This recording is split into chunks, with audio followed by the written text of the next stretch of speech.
Senator Whitehouse. Money for the wall. Go for it. The lady with the arm that has been up so long it's hurting. I'm not in very good shape, I admit. Senator, if you really stand with immigrants and refugees in Rhode Island, you will help the citizens of Rhode Island stand up against the awful, awful man, Speaker Mattiello, and his hateful, hateful anti-immigrant anti-refugee legislation. Right now, Senator, will you publicly withdraw your support and denounce Speaker Mattiello for the good of all Rhode Island citizens? Yes. No. Why not?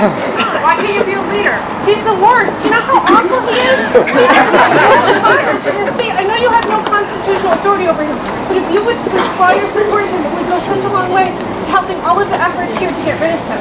Consider it. I appreciate that. I'll take it under consideration.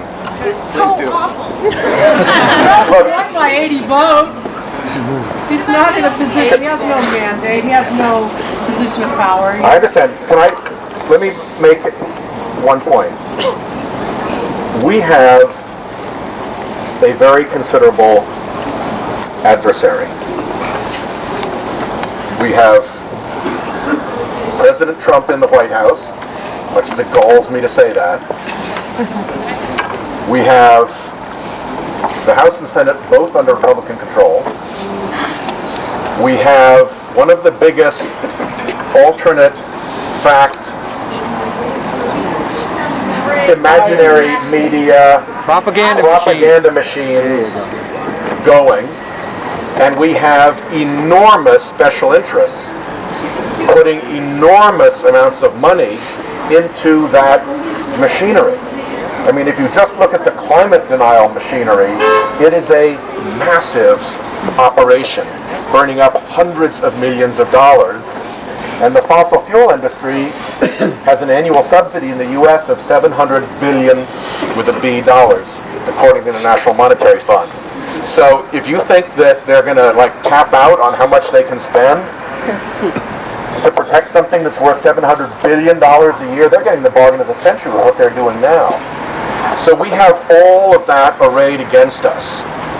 Alternate reality, alternate facts, phony baloney organizations that are stood up by special interests just to look like they're honest, both houses of Congress in the other hands, and a president and an extraordinarily wild group around him in the White House. We have to stick together. Yes. We have to be willing to look at the adversary and focus our attention there. Because if they can get us divided and fighting amongst each other, we are not going to be effective. So everybody's entitled to their views, everybody's entitled to vote as they want, everybody's entitled to work as they want, everybody's entitled to do exactly what they want. And I don't want to take that away from anyone, but we have to remember that there are times when you really have to pay attention to the tiger coming through the door, and you can't be fighting with one another. And I think we have to be that way. We have to live in.